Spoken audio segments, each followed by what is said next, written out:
Bonjour à tous et à toutes, bienvenue à une autre émission à votre service. Aujourd'hui, dans le cadre de notre émission, nous allons parler du marché de Noël, la toute dernière édition qui vient d'avoir lieu. Nous allons en faire un bilan en compagnie de Mme Catherine Larouche, responsable de la COFEC et du marché de Noël. Nous allons également parler de la journée d'alphabétisation familiale, une initiative effectivement de deux organismes, soit d'Agir ensemble pour nos enfants et de la formation en alphabétisation de Charlevoix. Et pour nous en parler, nous allons recevoir Mme Isabelle Perrault ainsi que Mme Mylène Morin. Bonne émission.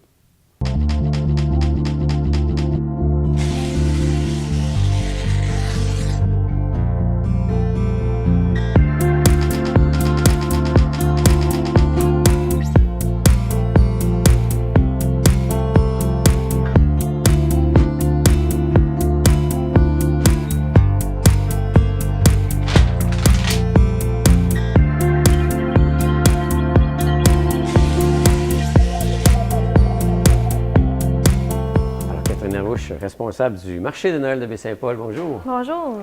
9e édition, déjà terminée, Oui. chose du passé. On pense à l'avenir. Oui, tout Avant à de parler fait. de l'avenir, on va parler de la dernière édition, de cette 9e édition-là. Oui. Satisfaite? Oui, très Oui. satisfaite. Oui. On a eu des beaux commentaires de la part des commerçants, des gens qui sont venus aussi, de différents partenaires aussi. Là. Je pense que ça s'est bien passé. Je pense que le marché de Noël de Baie-Saint-Paul, quand même, après 9 ans, là, est allé chercher une certaine réputation là, Oui. et provinciale, Ben au-delà oui. de notre région. On sort souvent dans les 10 marchés de Noël à visiter là, au Québec. Là. On a des appels pour dire on veut faire un reportage sur vous parce que vous faites partie des 10 marchés de Noël les plus beaux. Donc, ça aide à ce que les gens viennent nous voir.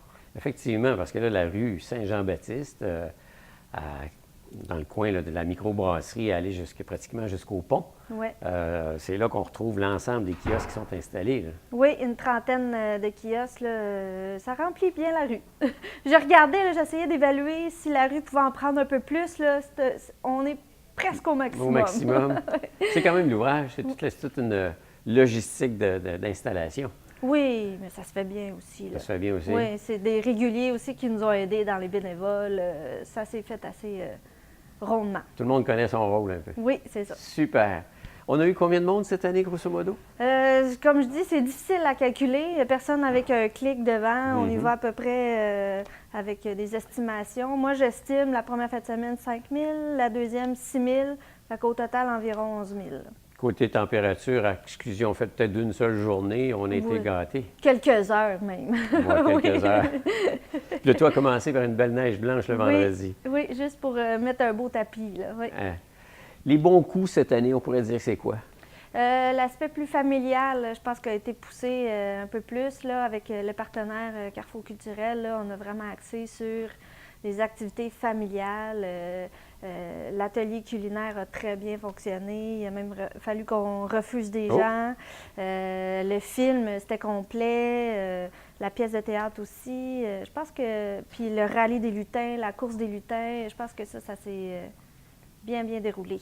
Et la réponse du public était là aussi. C'est ça, parce qu'il y avait quand même deux pôles. Oui. La rue Saint-Jean-Baptiste et le Carrefour culturel Paul-Médéric. Oui. Puis le Carrefour culturel, d'année en année, c'est bonifié comme offre. Oui. Alors finalement, les gens y trouvent leur satisfaction autant en étant à l'extérieur, en visitant les kiosques et le Carrefour. Oui, bien, tu sais, on marche dehors. Là, cette année, on a inclus la navette pour justement là, essayer de rapprocher les deux sites parce que c'est quand même pas évident là, à essayer d'en faire juste un événement quand il y a deux sites aussi loin. Oui. Donc, avec la navette, on a... espérons-le, eu plus de gens. Je pense que oui. J'ai pas eu les derniers l'autobus chiffres. qui était l'autobus? Oui, l'autobus. La limobus. La limobus, voilà. Avec la grosse musique. Oui, c'était le temps de danser. Dans l'ambiance. C'est ça. Puis c'est ça pour que les jeunes aussi se réchauffent. C'est pas toujours évident là, de passer 3 heures dehors avec les jeunes. Donc, c'est pour ça que les activités plus familiales étaient au Carrefour. Là. Côté exposant, oui. On avait quand même une belle diversité. Oui, on a eu des gens qui étaient là depuis longtemps qui ont pris une année sabbatique. Donc, il a fallu qu'on trouve d'autres exposants. Ça nous a amené à ouvrir un peu plus les horizons. Je pense qu'on a eu des gens vraiment intéressants qui ont postulé. Puis, est-ce qu'on peut dire majoritairement local? Oui, quand même, sur la rue, là, on se dit 70 local. Au Carrefour, je dirais c'est plus 50 local. OK. Ouais. Parce que, bon, finalement, Puis les heures d'ouverture étaient quand même assez larges. Là. Oui, bien, on a un petit peu modifié les heures cette année. Le vendredi, c'était la même chose, mais le samedi, on a essayé d'explorer selon les commentaires des années précédentes. Donc, on débutait à 11 heures le samedi et le dimanche. Habituellement, c'était midi. Puis on a vu que de débuter à 11 heures, c'était très concluant. Pour garder le même nombre d'heures dans une journée, on a décidé de fermer un peu plus tôt. Bon, ça, on va se re-questionner sur l'année prochaine. Est-ce qu'on rallonge encore à 8 heures ou encore plus tard? Ça va faire partie des prochaines discussions. Parce que l'an prochain, c'est le 10e anniversaire. Et voilà, oui. 10 ans déjà? Oui. Alors là, est-ce qu'on veut le célébrer comme tel? Bien, c'est certain qu'un 10e anniversaire, il faut qu'on célèbre ça d'une façon ou d'une autre. C'est pour ça qu'on va faire aussi une grosse table ronde pour vraiment inviter tous les commerçants, inviter les gens d'affaires, la Ville de Baie-Saint-Paul, la COFEC. En février, on s'assoit tout le monde autour de la table et on se dit, bon, c'est quoi l'avenir du marché de Noël et comment on célèbre le 10e anniversaire? C'est le dernier événement avant les fêtes. Oui, c'est ça. Puis, bon, si on regarde à l'automne, il y a le rêve d'automne qui s'installe fin septembre, début octobre. Ouais. Il y a eu cette année le festival Cuisine Cinéma qui est venu s'intégrer, qui vient comme allonger la saison. Oui. Et le marché de Noël qui est le dernier gros événement avant les fêtes. Oui. Parce que finalement, ça commence grosso modo avec le festif en plein été, puis on essaie de prolonger les différents événements pour faire en sorte d'attirer quand même du monde à Baie-Saint-Paul. C'est ça, oui. Puis je pense que aussi, on se rend compte qu'il y a beaucoup des gens de Charlevoix qui viennent se rencontrer sur place. C'est vraiment un événement rassembleur que c'est au départ des gens de Charlevoix, puis ensuite on essaie d'élargir pour que les ventes soient au rendez-vous aussi. Mais on se rend compte que les gens de Charlevoix, ils viennent plusieurs fois dans les deux fins de semaine. Là, oui. On se rencontre, on jase, on s'en va souper, après ça on revient, ou dîner, puis... Puis en même temps, c'est une belle carte de Noël, je dirais. Oui. Tu sais, dans le sens où il vient du monde te rendre visite. Oui. On fait quoi? Bien, écoutez, c'est le marché de Noël, on va faire un tour. Oui. C'est dehors, à l'extérieur, il y a des petits feux un peu partout. Oui. Il y avait de l'animation quand même cette année. Oui, on a décidé de rapprocher l'animation un peu des gens. Donc, côté infrastructure aussi, ça demandait un petit peu moins de jus de bras, comme on peut dire. Mais le but, en fait, c'était vraiment de rapprocher l'animation des gens. Donc, il y avait des musiciens qui chantaient pour 5-6 personnes, vraiment au même niveau. On en a eu quand même tout le temps les deux fins de semaine. Oui, c'est ça. Oui. Ils choisissaient, ils déambulaient un peu plus là, cette année. Donc, voilà. Quand on parle de planification, vous avez mentionné tantôt les différents intervenants. Oui. C'est important que tout ce beau monde se parle. Oui, oui, parce que sans la Ville de Baie-Saint-Paul, sans la COFEC, sans les gens d'affaires, le marché de Noël a besoin que ça vienne de la population, en fait, là, pour exister encore longtemps. Là. Parce que, en fin de compte, c'est tout Baie-Saint-Paul et la région qui en bénéficie. Ben oui, oui. Surtout mois de novembre-décembre, tu sais, au départ, il a été créé pour ça, pour essayer de réduire la période creuse de novembre-décembre. Je pense que l'objectif a été atteint. Ouais. Maintenant, comment on améliore et on réussit à le garder encore 10 ans, là. Oui, parce que là, on vient de passer 10 ans. L'objectif, c'est de refaire un autre 10 ans. Oui. Et non pas que finalement, ça périclite puis que ça disparaisse. On espère vraiment beaucoup, mais normalement, ça ne devrait pas. Non. Mais oui. Parce que de fait, tu sais, des fois, on prend pour acquis les choses qui sont là.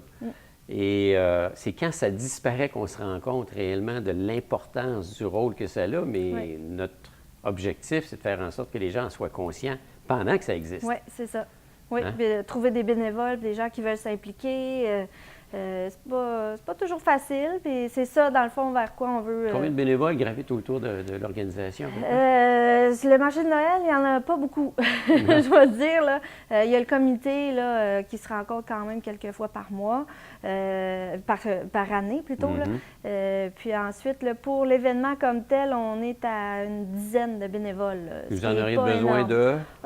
Si on pouvait en avoir plus pour avoir plus de décoration, plus d'ambiance, plus d'animation, on ne dit jamais non aux bénévoles. Oui, puis on se rend compte aussi que souvent, les organisations, si on n'avait pas le support de bénévoles, ça n'existerait pas. C'est ça, oui. Alors, Oui. ben, chapeau aux bénévoles qui sont venus vous donner un coup de main, même s'ils étaient peu nombreux. Ils ont dû travailler pour le double, Oui. j'en suis convaincu. Oui. Donc, l'an prochain, 10e édition, 10e anniversaire par le fait même, toujours présente sur place pour l'organisation. Oui, oui, oui. Contente de votre expérience, parce que c'était la Oui. première vraie expérience. Vous Oui. dites, j'en suis responsable, puis je l'amène C'est ça. de A à Z. Bien, c'est la COFEC qui m'a donné le mandat, en fait. Donc, la COFEC devrait reprendre le mandat encore l'année prochaine. Et donc, on va faire nos bilans, mais il y a de fortes chances que je sois encore là. Bon. Oui, Parce que la COFEC, c'est et le marché de Noël et Rêve d'automne. c'est ça, oui. Alors, deux quand même événements qui jouent leur rôle en plein automne. Oui, c'est ça, oui. Eh bien, alors écoutez, merci et félicitations pour ce succès. Merci. Et on se donne rendez-vous pour le 10e. Oui. On en reparlera par rapport à ce qui s'en vient, puis qu'est-ce qu'il y aura cogité dans vos rassemblements. Tout à fait. Merci, Catherine. Merci.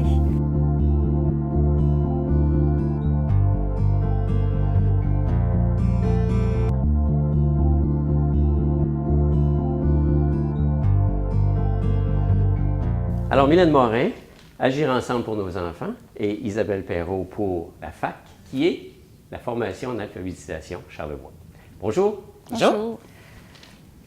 Deux organismes, mais tout ça réuni pour, en fait, sous un même chapeau, dans le but de faire, comment dire, œuvre ou action vers ce qu'on appelle une journée en alphabétisation familiale.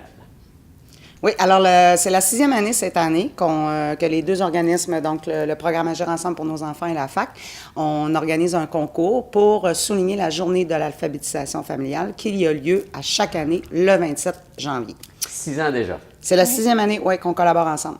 Est-ce que l'approche a toujours été la même ou bien non, il y a eu des modifications au fil des années? Il y a eu des modifications au cours des années parce que vraiment, quand ça a débuté, c'était seulement dans la bibliothèque de Charlevoix, ici à Baie-Saint-Paul, donc la bibliothèque René Richard. Puis par la suite, on a décidé vraiment d'élargir à toutes les bibliothèques de Charlevoix-Ouest. Donc il y a vraiment une belle collaboration là, dans chacune des municipalité a sa bibliothèques. bibliothèque maintenant. Oui. là. Oui, chaque municipalité dans l'Ouest et dans l'Est, mais là, on parle précisément de celle dans l'Ouest, ont leur bibliothèque municipale. Alors que ce soit à Petite-Rivière, Saint-François, Saint-Hilarion, Saint-Urbain, l'île aux Coudes et les Éboulements, Oui. Oui. ont une belle bibliothèque. Oui. Donc, la façon de procéder est quoi? Mais la façon de procéder est simple, c'est très simple, puis c'est ce qu'on voulait faire aussi parce qu'on voulait pas faire en sorte de faire ça compliqué. On sait, les familles, les enfants, tout le monde est occupé, préparation du temps des fêtes. Alors, à chaque fois qu'une personne se présente dans sa bibliothèque municipale, il y a une boîte qui est là et l'enfant est appelé à faire un dessin. Peu importe, ça peut même être des coups de crayon d'un enfant de 3 ans. Là. L'objectif, c'est de faire un petit dessin et que le parent écrit un petit mot. Pas besoin de nous écrire une thèse de 28 pages d'université non plus. Un petit mot sur l'importance de la lecture et de l'écriture dans les familles au niveau, parce que c'est de l'alphabétisation familiale. Il y a une petite boîte, il dépose ça là-dedans avec le nom de l'enfant, son âge, le nom du parent, la municipalité, le numéro de téléphone. Et ça, c'est pendant tout le long, la durée du concours. Puis après ça, ben, nous, on fait un tirage, puis il y a un prix qui est tiré. Parce que le concours est commencé, là. Oui, commençait le 1er décembre pour se terminer le 25 janvier 2018. Nous, on va effectuer le tirage le 26 janvier, puis la journée là, officielle, c'est le 27 janvier 2017. Okay. Puis je rajouterais à ce qu'Isabelle disait, oui, il y a la boîte dans la bibliothèque que les enfants peuvent se procurer un dessin, mais ils peuvent aussi en imprimer un à la maison ou faire quelque chose de leur plein gré. Puis l'important, c'est vraiment de revenir le porter dans la bibliothèque de leur municipalité, avec leurs coordonnées, nom, numéro de téléphone du parent aussi. Parce que agir ensemble, pour nos enfants, bien sûr, c'est de la famille. Puis, on se rend compte que si c'est mal parti au niveau des familles, l'alphabétisation, il y a un problème là, quelque part, parce que, bon, c'est ce qui va aider nos enfants à bien performer dans la vie, là. Je veux dire, c'était une union naturelle, tout ça, là. Bien oui, c'est certain parce que du côté de la FAC, nous, on travaille avec des adultes en difficulté d'apprentissage, en apprentissage de lecture et d'écriture, mise à niveau secondaire, tout ça. Et on sait par expérience et selon notre expertise et tous les rapports qu'on a pu lire, c'est que l'apprentissage de la lecture et de l'écriture, plus il se fait tôt, et c'est souvent à la maison avant de rentrer dans le milieu scolaire, plus l'enfant et plus l'adulte, éventuellement, risque d'avoir moins de difficultés en apprentissage, en lecture, en écriture et de fonctionner dans la vie de tous les jours. Là. Parce que je me posais la question tantôt, avec les technologies aujourd'hui existantes, les jeunes sont de plus en plus ces tablettes tôt, mais est-ce que parce qu'ils sont sur les tablettes, lisent de moins en moins? Point d'interrogation.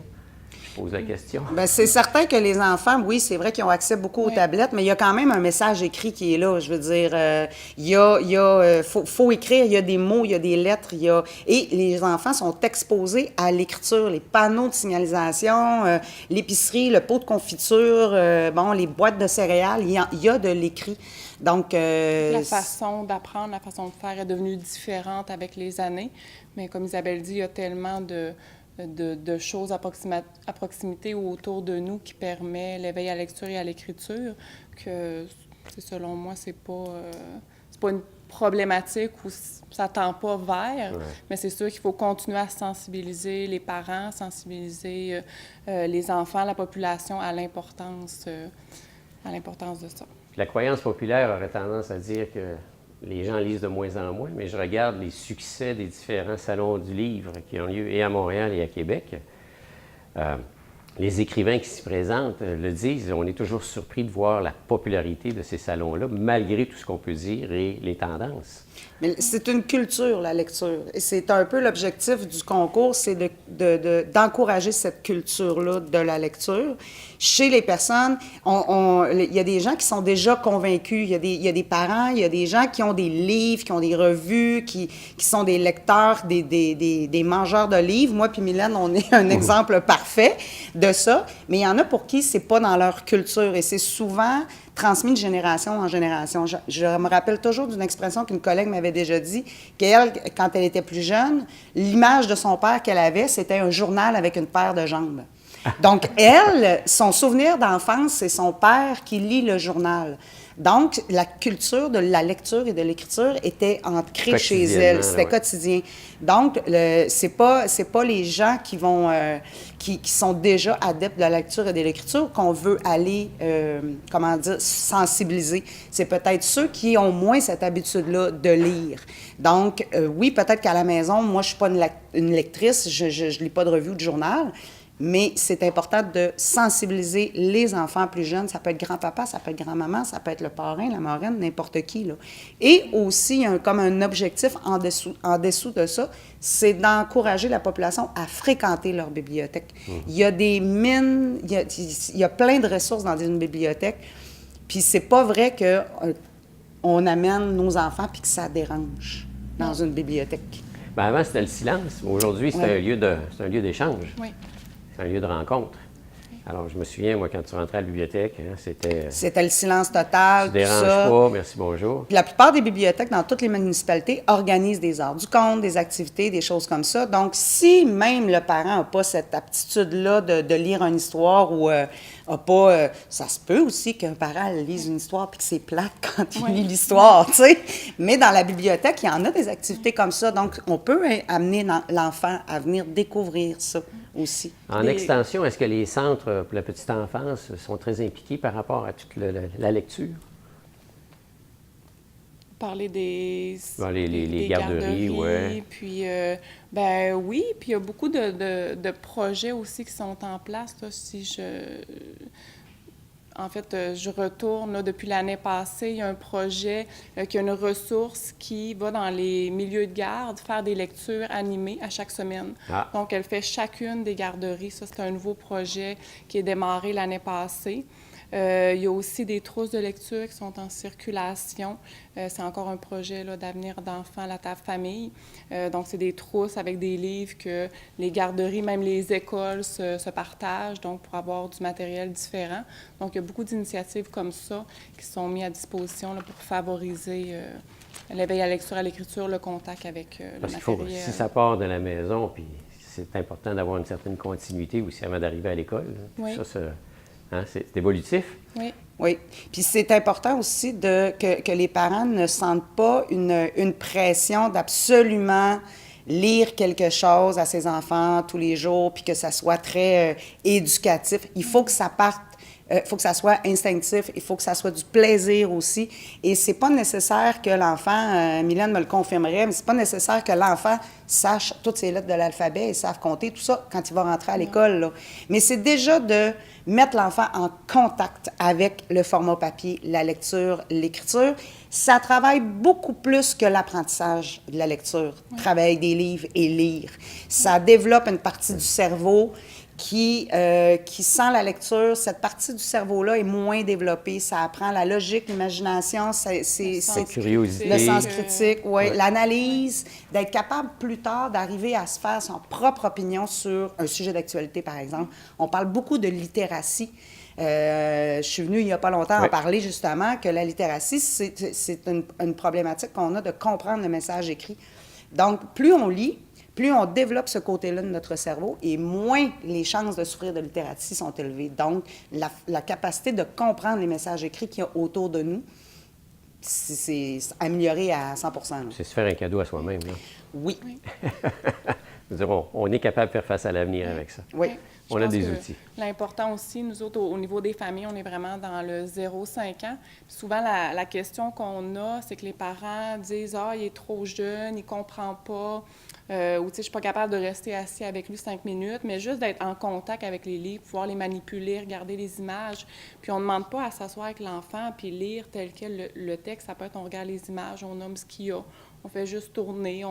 Juste la manipulation, là, c'est ça qui est génial, puis c'est ça qu'il faut que les parents fassent. Là. On ne parle pas de s'asseoir puis de lire dans l'intégralité l'histoire. Ceux qui vont participer à cette journée d'alphabétisation familiale, en tout cas au concours, ils ont des prix à gagner, là. En fait, il y a un prix à gagner. Ça aussi, ça a évolué avec les années. Au début, on avait des prix, tout ça, mais comme on a vu que ça devenait de plus en plus populaire, on avait de plus en plus de participants, ce qui est vraiment génial. On a 2 commanditaires principaux qui nous suivent depuis le début, c'est-à-dire le Club Optimiste de Baie-Saint-Paul et la librairie du centre commercial, la librairie du village, M. Dardenne, qui sont nos 2 commanditaires principaux. Donc, cette année, on a un super de beau prix. On fait tirer un dictionnaire Larousse 2018 par bibliothèque. Oh. Donc, avec en plus à l'intérieur la carte pour pouvoir enregistrer, j'allais dire downloader, mais c'est pas vraiment le terme français. Télécharger. Télécharger, merci. Le dictionnaire en ligne pour ceux qui sont peut-être plus informatiques. Alors, on fait tirer un dictionnaire par bibliothèque, par municipalité. C'est un beau prix certain, parce qu'un beau dictionnaire, c'est quand même dispendieux. Oui. Hein? Oui. Mais si on veut avoir de l'information, outre le fait, j'imagine que les classes sont sensibilisées, les parents le sont également, les bibliothèques le sont, mais vous dans vos organisations, vous avez des moyens aussi de transmettre cette information-là, là. Oui, c'est certain qu'on a notre page Facebook. Nous, la page Facebook « Agir ensemble pour l'enfant ». Donc, l'information y est, la publicité y est. Ou seulement nous téléphoner là, directement au Centre des femmes, au 435-57-52. Donc, demander à parler à quelqu'un qui travaille au niveau du programme famille ou au niveau de la formation en alphabétisation de Charlevoix vont pouvoir vous donner l'information. Il y a votre page Facebook aussi. Oui, le service de formation en alphabétisation de Charlevoix, sa page Facebook, profil d'amis aussi. On est toujours disponible, que ce soit pour n'importe quel truc, adulte ou si c'est pour des enfants, bien c'est sûr qu'on va travailler en collaboration avec le programme Agir pour nos enfants pour donner des complémentarités. On nous appelle pour quoi que ce soit au 435-50-82. On est là pour répondre à toutes vos questions, des détails au sujet du concours, que je préciserai une petite chose. Le dictionnaire, on fait tirer un dictionnaire par bibliothèque, mais c'est très important que le dessin soit accompagné d'un texte du parent. Alors, nous, on va tirer un dessin puis il faut que le nom du parent et le texte soient dessus. Si papa, maman, mon oncle, ma tante n'ont pas écrit leur nom sur le dessin, malheureusement, le petit dessin sera rejeté. Ça prend des critères, quoi. Il faut les respecter. Oui. C'est tout à fait normal. On ne la laisse pas trop facile, quand même. En même temps, ça démontre aussi que les parents se sont impliqués dans le processus. Oui. Ah, génial. Bien, écoutez, c'est une belle association. Merci d'être venu nous en parler. On répète encore la finalité de tout ça. Normalement, c'est le 27 janvier, mais comme vous le mentionniez, c'est un samedi. Donc, on fait le tirage. Le vendredi 26 janvier. OK. Donc, les gens ont tout ce temps-là là, pour se présenter dans leur bibliothèque, prendre le temps de faire un petit livre, de faire un petit dessin, pardon, puis... Est-ce qu'on va avoir la possibilité de voir les dessins que les enfants vont avoir? En général, on l'avait fait l'année passée, on prend des photos, puis les dessins gagnants, on les publie sur nos pages respectives, là, puis j'avoue que des fois, on a bien du fun à regarder les dessins. On prend le temps de toutes les regarder en passant, là, puis on s'exclame devant les talents de certains enfants, puis les textes des parents aussi. Parce que c'est pas nécessairement le plus beau dessin, là. C'est parce Non, que non, c'est vraiment un tirage au sort. Ouais. Alors, c'est ça, un enfant de 2 ans, 3 ans qui fait un barbeau, comme vous le mentionniez, versus quelqu'un qui est plus créatif et un petit peu plus âgé. Ça commence à quel âge? Donc, dès que tu es capable effectivement de dessiner, mais est-ce qu'il y a un âge limite? Non, il n'y a pas d'âge limite. Et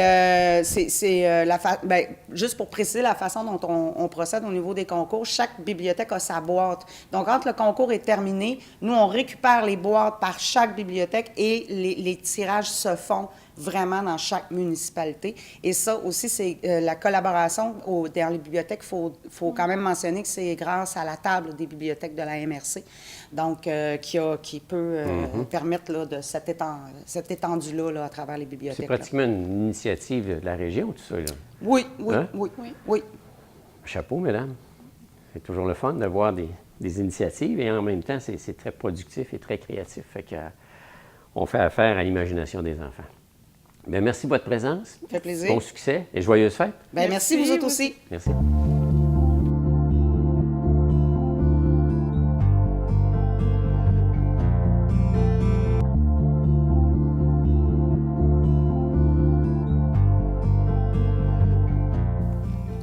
Alors voilà, une autre émission à votre service qui s'achève. Merci à nos invités. Merci également à la Bibliothèque René Richard qui, de semaine en semaine, comme vous le savez maintenant, nous accueille pour l'enregistrement de cette émission. Je vous donne rendez-vous la semaine prochaine, comme on dit, même heure, même poste, sur les ondes de TVCO. D'ici là, portez-vous bien et à très bientôt. Au revoir.